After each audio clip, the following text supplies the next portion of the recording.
Let me just start by saying thank you for having me here today, and what an honor and a privilege it is to talk to all of you. I'm here today to tell you about a country that's at need. A country where only 22% of its high school graduates are college ready in their core subjects. I'm here today to talk to you about a nation where 75% of its citizens, 17 to 24, cannot pass its military entrance exams. A country where only 25% of its students are proficient or better in civics. Where only 30% of graduates have science, English, and math skills to pass the ASVAB, which is a test required in order to join the enlisted career fields in the military. I'm here to tell you about a nation where 4 out of 5 of its citizens only speak one language. A program for international students' assessments of developed countries placed this country at 14th for reading, 25th for mathematics, and 17th for science. Now, some of you are probably wondering what country I'm talking about. And I'm here today to tell you that we as a community and as a nation are failing. I will speak to you today about something that many experts have seen, as well as myself just 4 years ago in my own education.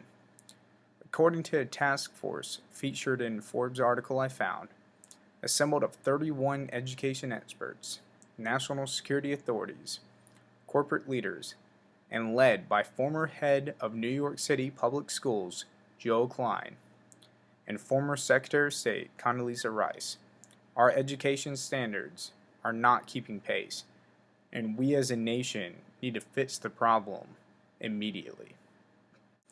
Now, the main problem is it can't be fixed by our typical methods of throwing more money at it, making a more challenging curriculum, or by holding teachers more accountable and making it more difficult to become a teacher.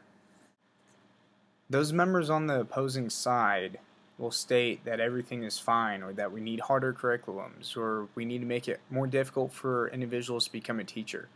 But the simple fact is, and I've seen it with my own eyes, you cannot hold the teachers accountable. We need to hold the students accountable, and we need to get them to class.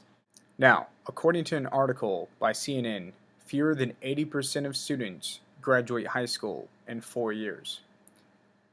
Now, we as a nation, our next big problem is that if we get a student to graduate, they only have access to about 40% of jobs without higher education over the next decade. What this means is that associate degrees and higher are becoming a necessity to be able to compete for jobs. Now, what you might be asking yourself now is, how does this affect me? Lower education leads to lower income averages, which leads to higher costs of public assistance, higher crime rates, national recession, and higher taxes to pay by all of us who work for law enforcement, jails, and public assistance. We need education reform that brings communities and schools together to hold parents, but more importantly, students accountable. We also need to get rid of the everyone is a winner and can succeed mentality that we've instilled in students. We need to push competition and the importance of higher education. Above all else, we need to get students to class. Now, you might be asking if all of this is possible, and I'm here to give you some fantastic news. It most definitely is. It's not too late for the rest of us.